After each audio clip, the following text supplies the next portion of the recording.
это вот размер и формат нормального, здорового ментально человека, которому не нужно размером своего смартфона доказывать, допустим, недоразмер своего полового члена, или размером своей машины, или предметами обихода. Вам на чем ты ездишь? И что у тебя с кепкой? Это другое. Езжу я на джипе. И этот смартфон ни хрена не маленький, он огромный. Он огромный и большой, и это смартфон Galaxy Z, или как там, Samsung Z Galaxy 8 Fold, или Samsung Galaxy Z 8 Fold. И короче, Fold 8, который вы возненавидите после недели пользования, если вы его купите, после того, что я вам расскажу. Я его купил себе, потому что мне действительно подходит формат, и я через неделю понял, что это полный отстой. Это нереально говняный телефон, сказал бы я, но действительно своя ниша у этого телефона есть, хотя он действительно очень-очень странный и не для всего подходит. Распиарили так распиарили блогеры. В каждом тиктоке заходишь, там Z8 Fold подходит для всего. И давайте начнем именно с размера. Я пользуюсь на постоянно Pixel 10 Pro XL. Да? И вот вы видите, он у меня хорошо в руке сидит. Но я ни хрена не могу дотянуться до верхней шторки. Но в ширину он просто божественный.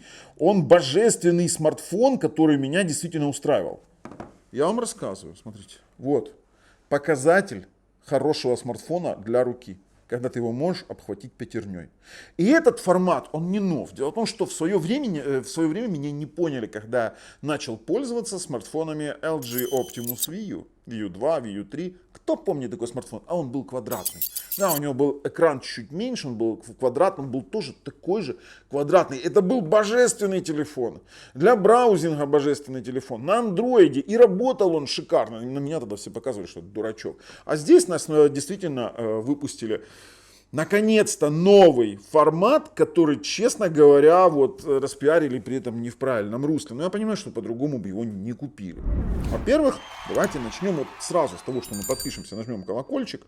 Ссылки на полезные ресурсы лежат в описании под видео, какие сами пойдете посмотрите. А начнем мы с того, что именно с разрушения маркетинга. Теперь реалии того, что я его пропользовал неделю. Давай, показывай. Вы думаете, что нет, во-первых, он марки, вы думаете, что нет полосы? А ну, давай, выбери ракурс, чтобы было видно полосу. Не шевелись, потому что как раз на фонаре. Вот, ага, вот. Видно полосу? Хорошо видно? Вообще ничего не видно. Давай я со своего ракурса сниму. Там как раз вот играет. Видно? Ну, мне да. То есть полоса, она реально, и она чувствуется. Когда заявляли о каком-то титановом, скажем так, механизме, все классно, он титановый. Все хорошо, с материалами вообще вопросов нет у этого смартфона. Но когда вы заявляете, что у вас не будет, наконец-то вы победили вот эту полосу сгиба, это полный вчес. Через неделю полоса на месте, ее видно. Охренеть, как мы еще поближе, когда я перейду, уже в руки возьму телефон, я вам это все покажу. Ребята, для кого вы вот это вот сделали? Для кого вы вот это вот сделали? Его можно как-то положить нормально? Ну, да, можно. Вот так вот. То есть вы должны телефон класть именно так. Либо в разложенном состоянии это что? То есть его как его можно положить? Это нужно покупать какую-то штуку с подставкой. Да, вот, кстати, вы сейчас видите, как нам клеили, как на него клеили пленку. И на него даже пленку поклеить нормально нельзя для того, без специальных приспособлений каких-то. Понимаете? То есть надо приклеить, и это даже вместе с пленкой продается. Окей, хорошо, вы скажете, ну я придираюсь. Ну, поехали дальше, ребят. Я купил фирменный чехол. Знаете из-за чего? Из-за магнитки. Да, вот тот же самый, как называемый, MagSafe, хотя это неправильно называть. То есть здесь это реализовано нативно. Вот дай мне, пожалуйста, элемент пельтье. Все прекрасно знают, что такое охлаждение на элементе пельтье. И на пикселе оно работает у меня. Что с чехлом, что без чехла. У меня и восьмерочка есть. Но на восьмерочке не было нативочки. А здесь, смотрите, все работает. Оно клеится нормально. Все хорошо. Но на вот этом вот гуанодоне, да, как я его называю, то есть вы можете приклеить только на чехол. Потому что без чехла, во-первых, чехлы вы фирменные видели, сколько стоят? То есть вот этот вот чехольчик я покупал за 60 или за 80 долларов. И без чехла сюда ни хрена не приклеится. То есть там есть какое-то магнитное основание, но нету сюда нативного магнита, вы его не приклеите. Теперь дальше больше. А для кого вообще здесь этот магнит нужен? Вернее, для чего? Что вы на нем будете делать? Что вы на вот этом вот смартфоне будете делать? Приклеите маленький пауэрбанк? Так нет. Он сюда тупо не влазит из-за вот этого вот блока камер, который можно было сделать аккуратненько горизонтальным. Да и вообще это не камера фон, здесь нет ни телевика, ни нормального блока камер, да, здесь есть посредственные камеры, и никогда он не будет каким-то камерафоном. Уж если Galaxy S26 Ultra в DxOMark хрен знает на каком 25 или 24 месте на текущий момент, допустим, тот же самый Pixel в районе 9 держится, то, извините меня, для чего тогда здесь заморачиваться с камерами, если их можно было сделать аккуратненькие горизонтальные, и сюда нормально бы размещался бы Powerbank. Ну и слушайте, вот если говорить уже о качестве видео, да, то давайте мы сейчас вот возьмем мой Pixel, я сейчас на нем включу съемку видео. Вот, идет съемочка видео, он лежит, а потом мы заберем у лисички ее телефон. И да, я на телефоне снимаю сейчас. У меня камкодеры есть, но уже нет смысла для продакшена YouTube. И возьмем сейчас Samsung. Так, включаем. А потом, вот так вот, отдавай мне телефончик. Вот так вот. А ты сейчас берешь одновременно два телефона. Не-не-не, я себя буду снимать. Я вот так вот. Берешь два телефона. Как я там красиво выгляжу? Ну вот сейчас вот мы видим с двух смартфонов съемку, да, и вот он я красивый третий, да, такой. То есть на самом деле, вот напишите мне, пожалуйста, в комментариях, вот даже в простом варианте использования этих смартфонов, где картинка вообще лучше. Ну, понятное дело, что я снимаю основной, вы сейчас видите, Google Pixel 8 Pro, с другой стороны у нас 10 Pro XL и, конечно же, Fold 8. Но тут сравнивать камеры вообще нет смысла, потому что такие авторитетные студии, как DxOMark, они свое слово говорят в этом плане. Samsung, даже S26 Ultra, он очень далек от... Лисичка передвигается специально, да? Зачем? В динамике посмотреть, да, как они себя ведут. В общем-то, ребят, ну, напишите комментарии. Единственное, я для чего здесь вижу вот этот магнит, знаете для чего? Вот вы сейчас удивитесь, для зарядки. Для магнитной зарядки вот такого вот формата, но с охлаждением. Кстати, сделаю обзорчик одного неплохого варианта. Один я уже делал, Ugreenчик. А давайте я закину вам в описании под видео ссылку на Ugreen, который позволяет заряжать на полной скорости. На Samsung люди получали до 40 Вт на 26-х. Здесь 20 Вт зарядка. А скорость зарядки? Тут имеется в виду, почему я говорю про охлаждение вот этой вот штуки. Да, про охлаждение беспроводной зарядки.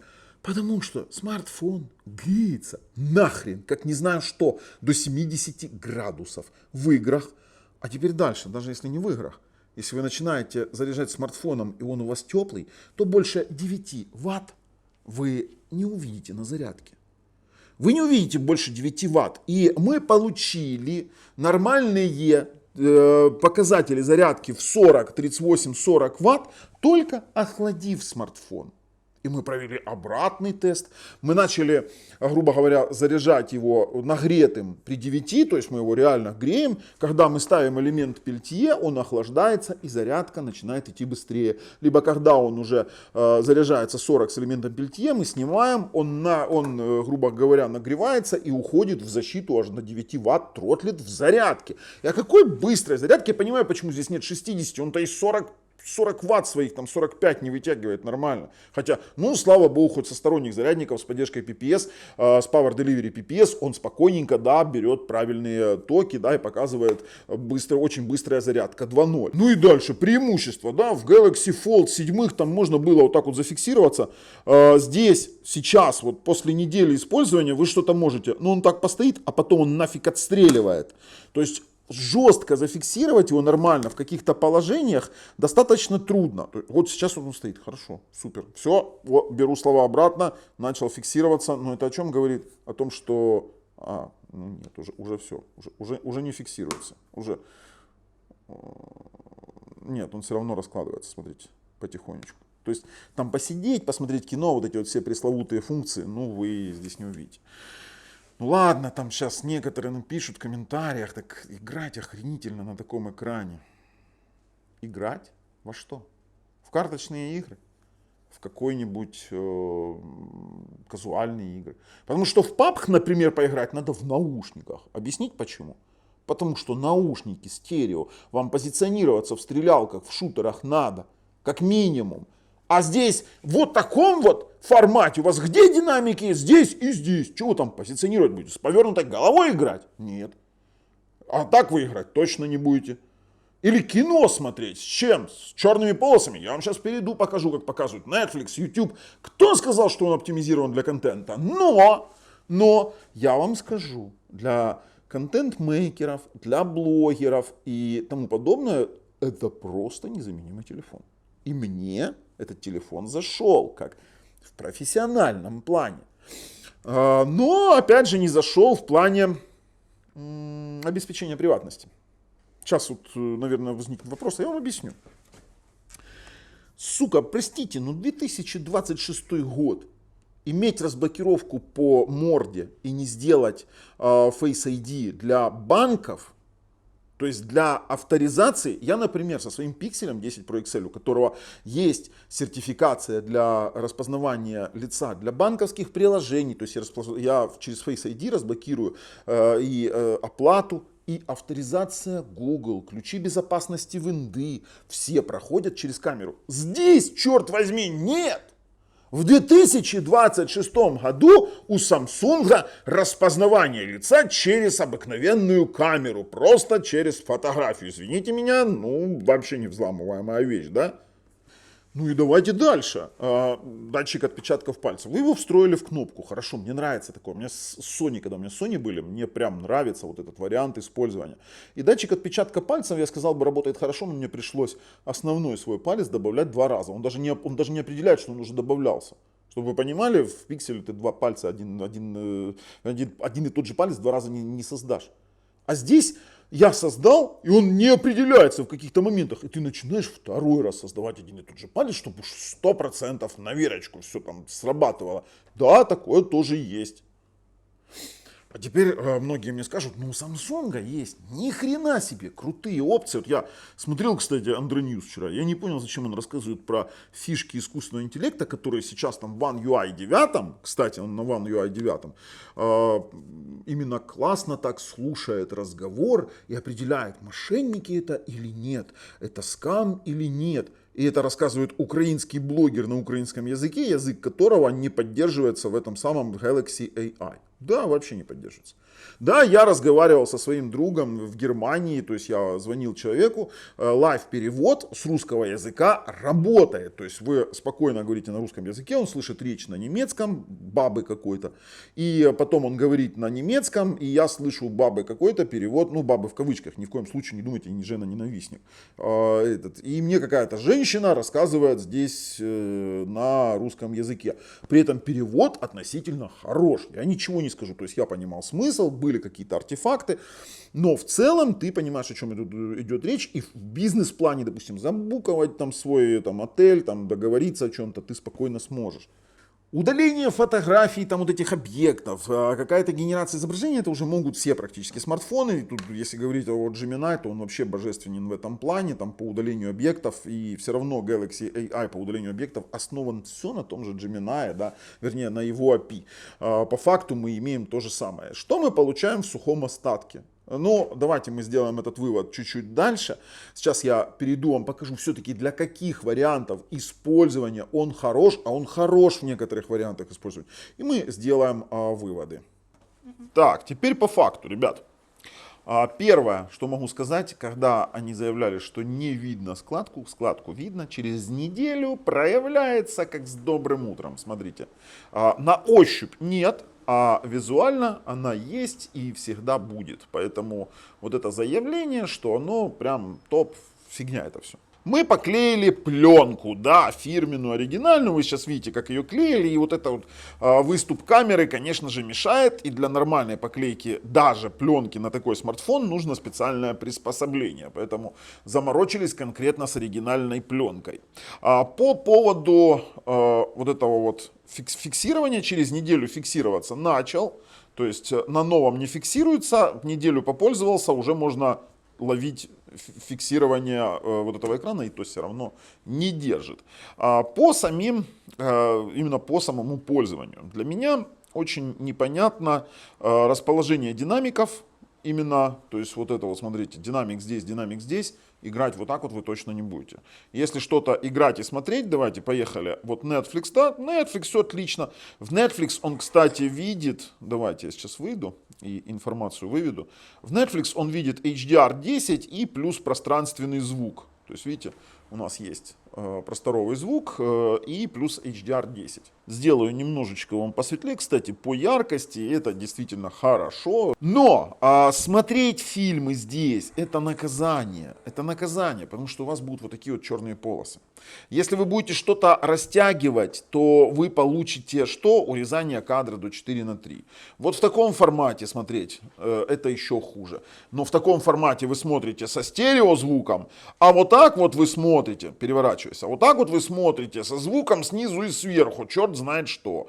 Поэтому я вам скажу сразу, для мультимедиа этот смартфон, ну, такое себе удовольствие. Хотя все блогеры, конечно, в рекламах орали, что мы там прям мультимедиа не создали какой-то. Ну, давайте, вот мой один из обзоров.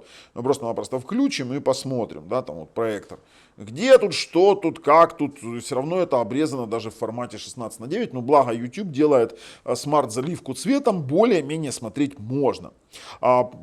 Тягает ли 4К? Да, конечно, тягает. Тут мы даже не будем, давайте, геоплейсы наши, вот Wild River, это наш тестовый ролик, который мы используем.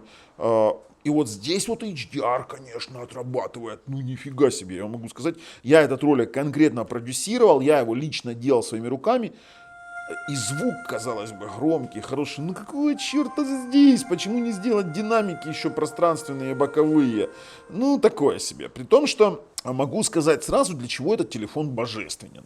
Божественен он для игр, и божественен он для монтажа. Ну, во-первых, творческая студия. Вкладка «Контент». Посмотрите, насколько это красиво и удобно работать, когда я вижу все вот эти вот мои классные вкладочки, да, у нас все красиво работает. Либо монтаж в ТикТок. Я вам сейчас покажу, насколько это классно выглядит. Вот, у вас есть полная панель. Вы здесь можете нарезать, вы здесь можете много дорожек использовать. То есть мне для того, чтобы здесь сейчас работать с монтажом, это прям охренительно. Вот прям экран конкретно для контент-мейкеров. Я вам серьезно говорю, это прям удобно. Что в таком формате, что в таком формате удобно конкретно монтировать. Здесь вы больше видите изображение, но плитки почти все помещаются. Поэтому вот прям супер зашло. Классно играть в раннеры. Вот в раннеры играть у вас здесь будет и стереозвучок, и как бы само по себе отображение контента на таких экранах, оно просто суперово. С учетом того, что здесь 120-герцовый экран, да, там LTPO, AMOLED, это все красиво.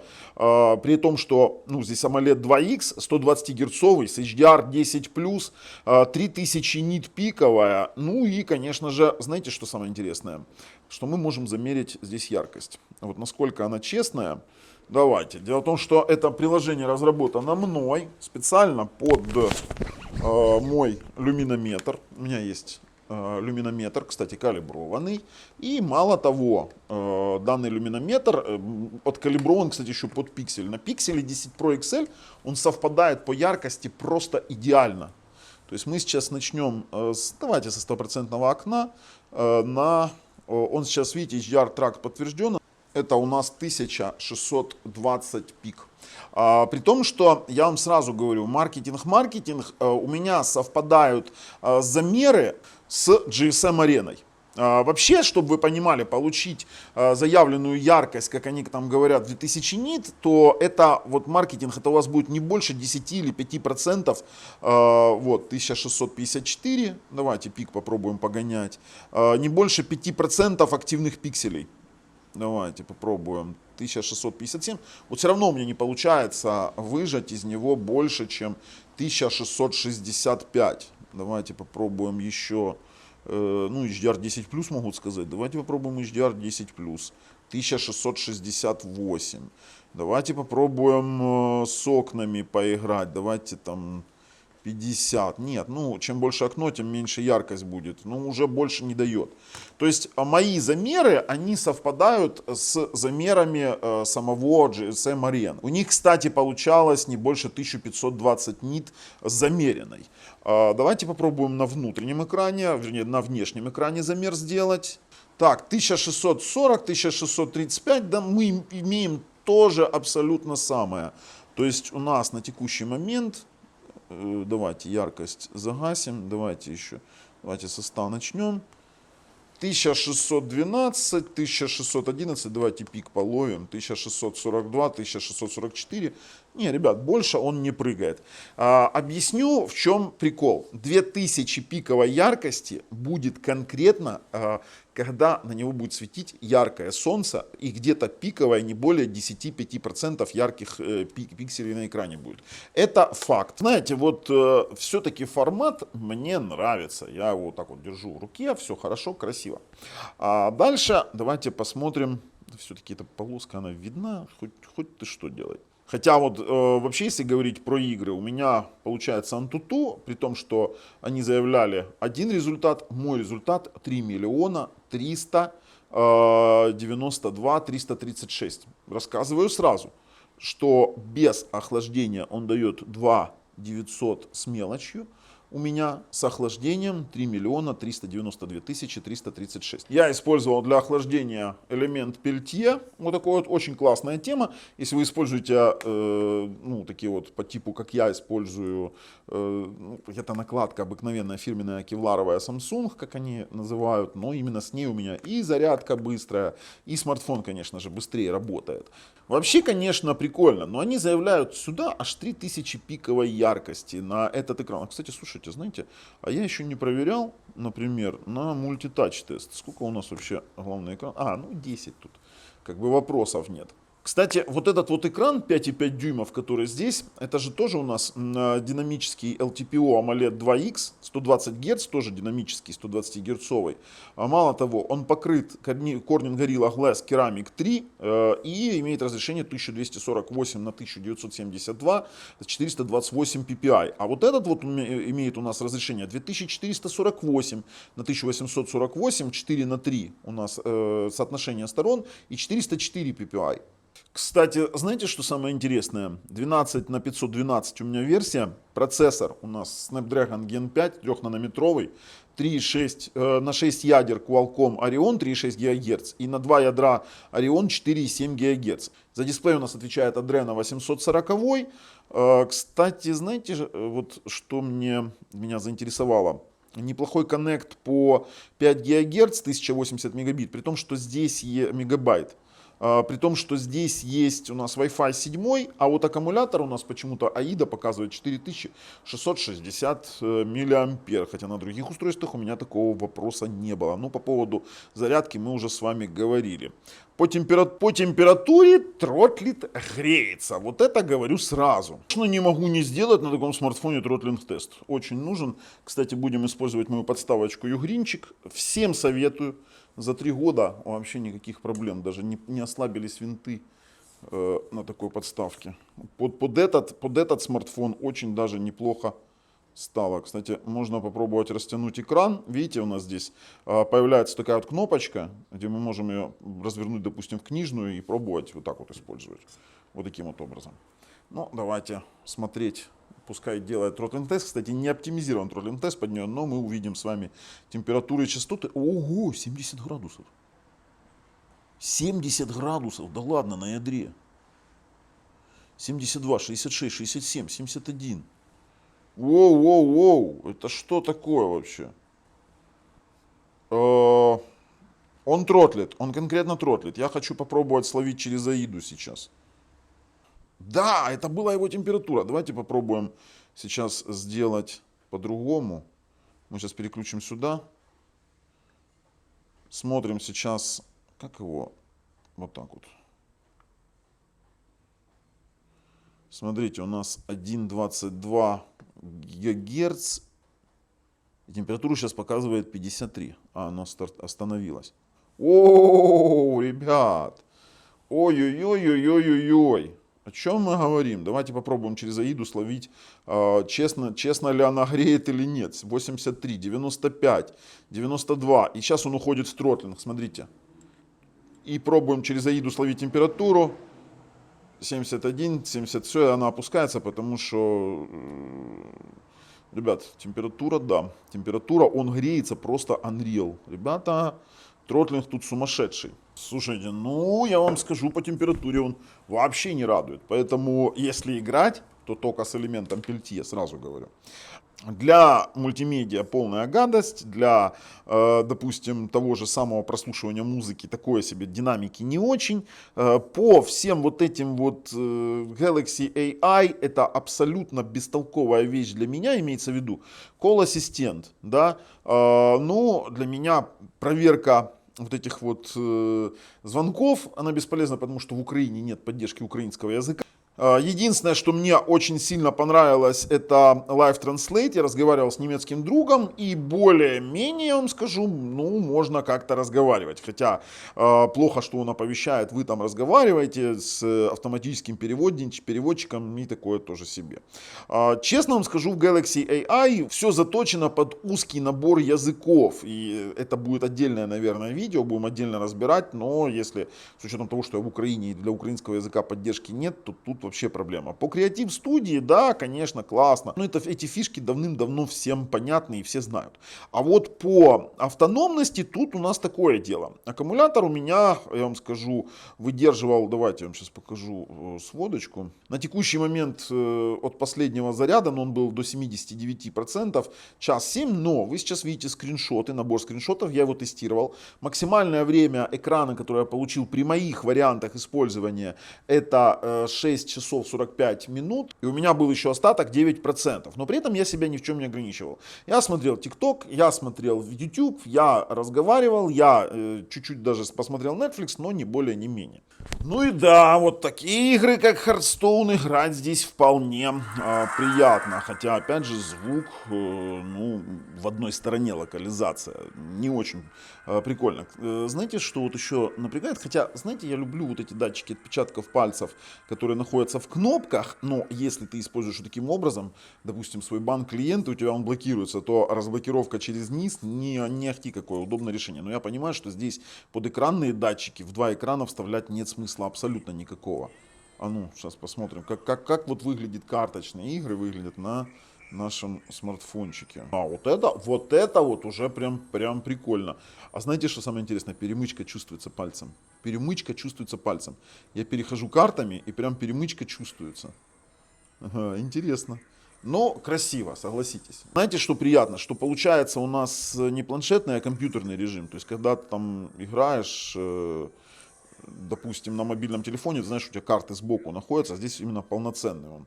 Именно Hearthstone и подобные игры, они будут определяться именно таким образом. Вот это вот тоже мне тема зашла, как выглядит здесь Mortal Kombat. У тебя получается игровая зона, вот зона управления, она внизу, а большая часть экрана у тебя остается именно верхняя. То есть это прям удобно, и тут ты не ощущаешь никаких моментов. Да, учитывая то, что здесь есть Snapdragon, допустим, Gen 5, можно пробовать запускать Game Hub, но, к сожалению, Game Hub не оптимизирован под такие экраны. И вот сейчас покажу, хотя, наверное, даже не надо, он все равно будет обрезан 4:3, он будет обрезан 16:9 куском. Мы это уже... Смотрите, когда вы играете в игры, есть возможность вытянуть игровой Game Hub Google Play. Например, в тот же самый Genshin Impact я играл на высоких настройках, пробовал. И вот тут вот это действительно тоже выглядит. То есть, когда игры поддерживают, то играть в это действительно сплошное удовольствие. То есть, вы там ощущаете полное погружение фактически в такой мир. А если подключили еще геймпад, поставили на какую-то подставочку, подключили охлаждение, потому что в данном случае, ну прям прям вот конкретный нагрев я ощущаю на данном смартфоне именно в этой части, и он прям сильный. Я боюсь, что при таком нагреве там 70 с чем-то градусов, ну извините меня, будет трабл именно с выгоранием экрана. Такое тоже возможно, особенно там при зарядках и тому подобное. То есть на это нужно обращать внимание. А вот сами камеры, ну, например, фронталка у нас нифига не для видео верификаций. То есть мы это уже понимаем, то есть вы сейчас видите, как я пытаюсь за видео верифицироваться, и за ее, допустим, самого формата этой фронталочки, именно селфи-камеры, хотя заявлено, что она wide, она широкая, но нифига, приходится придвигаться очень-очень близко для того, чтобы хоть как-то поместить, ну, хотя моя ряха тоже она не маленькая. Ну, по камерам, я не оцениваю камеры, здесь нет смысла, телевика нет, да, хотя камера у нас дуальная, основная, 50 мегапикселей 50, апертура 1.8, апертура 1.9, 23 миллиметра wide, это 120 градусов ультра ширик, да, и получается с размерами матрицы у нас 1 к 1,56 дюймов, это 1 к 2,51, не самые лучшие размеры на самом-то деле, о чем можно говорить, но прикольно, что есть Dual Pixel фазовый автофокус и есть пресловутая вот эта вот мегастабилизация, а здесь мультинаправленный фазовый автофокус, то есть по факту в ультраширике у нас стабилизации не будет никакой. Видео пишет 8К 30 FPS, либо 4К до 120 FPS. Вот мы сейчас видим, видите, я развернул камеру и сразу у нас оконный режим. Кстати, знаете, что здесь классно? Здесь классный оконный режим, сейчас поговорим. Но давайте мы еще с вами поговорим про другое. Вот этот вот режим селфи спереди на основную камеру, вот это вот, кстати, вот очень-очень классный режим. Смотрите, мы его разблокировали и можем делать селфи, можем делать фотографию, можем записывать видео и видеть себя. Давайте запишу вам небольшой сэмпл. Привет, меня зовут E-Type, на здоровье. Ну да, там все прекрасно понимают. И даже вот можно делать селфи и широкие, ультраширокие, оптические. Хотя, вот я же говорю, телевика здесь очень сильно не хватает. По фронталочкам у нас 10 мегапикселей получается с апертурой 2.2, 18-миллиметровый ультравайд с размером матрица 1.352, это просто жесть, дюйма, да, и вот эта вот верхняя кавер-камера у нас 10 мегапикселей, тоже с апертурой 2.2, широкая и с тем же самым размером матрицы 1 к 3,52 дюйма, это при том, что пишут, да, HDR, но пишут фронталки у нас 4К 30-60 FPS, это хорошо, и есть гироскоп, именно стабилизатор с гироскопом. Да, в принципе, если посмотреть на начинку, начинка получилась мощная, то есть то, что там есть процессор, есть там память, у нас, кстати, хранилище это UFS 4+, по факту, а еще меня порадовало то, что у нас здесь USB Type-C стандарта 3.2, и перекидывать файлы можно очень-очень быстро. Ну вот давайте вот так вот кстати, по быстрой зарядке очень хорошо. 20 ватт по вайрлессу и обратная зарядка у нас 4,5 ватта. То есть наушнички можно заряжать и все остальное. Да, это все подходит хорошо для монтажа, для работы, для документов, для браузинга, например. Там давайте какие-то, ну вот я чехлы на него покупал. Это действительно очень красиво выглядит. Вы можете посмотреть новости, почитать, и это вот действительно. И это прям отлично. Порадовало то, что даже вот под действиями рэбов у меня в Украине, да, иногда проблемно получить точное местоположение. Но так как он поддерживает, сейчас точное местоположение есть, чуть-чуть скрываю свое точное местоположение, извините, в Запорожье не в самом лучшем месте сейчас нахожусь. GPS, Galileo, GLONASS, BDS, QZSS фактически закрывают у нас проблему с рэбами. Где-то что-то да пробивается, поэтому, в принципе, нормально работает. Но давайте уже продолжим за обзорным столом. Ну и в качестве выводов скажу я вам вот в конечных суждениях. Если вы хотите его использовать, то смартфон подходит, ну, действительно для очень узкого круга, скажем так, каких-то задач. По батарее я не скажу, что он выдающийся. Ну, до 7 часов экранного времени при отсутствии экономии и при минимум использовании большого экрана. На большом экране я вам, честно говоря, не договорил, но там максимум 5 часов вы получите. Не самый лучший показатель. Для меня этот формат, он божественен, но Скажу так, что на главном экране все равно, даже при изменении каких-то там маломальски шрифтов в большую сторону, у вас начинает теряться смысл этого маленького экрана. Вы видите такой, знаете, дедовский какой-то вариант. Экран по яркости, ну, мы не нашли там 2000 нит базовых, 3000 в пике. Если на пикселе я провожу тест экрана, я вижу 2300 нит базового SDR яркости, да, и 3000 в пике, мы понимаем, что это не более 5% пикселей при прямом солнечном освещении и экстренном задирании, допустим, тоже яркости, то здесь мы такого не увидели. У нас совпало все это GSM Arena, вы это видели, да, вот прямо на записи, как мы это тестировали. По звуку он посредственный, у него динамики посредственные, музыку на нем слушать нельзя, да, у него хорошие коммуникации, Wi-Fi 7, Bluetooth 6, это все хорошо, но это не главное, даже Wi-Fi 5 сейчас на современных роутерах тянет там под 800 мегабит. О чем мы говорим, для чего вам нужно больше? Да, опять же, модуль класс. Единственное, вот что еще я могу отметить, это прям вот GPS.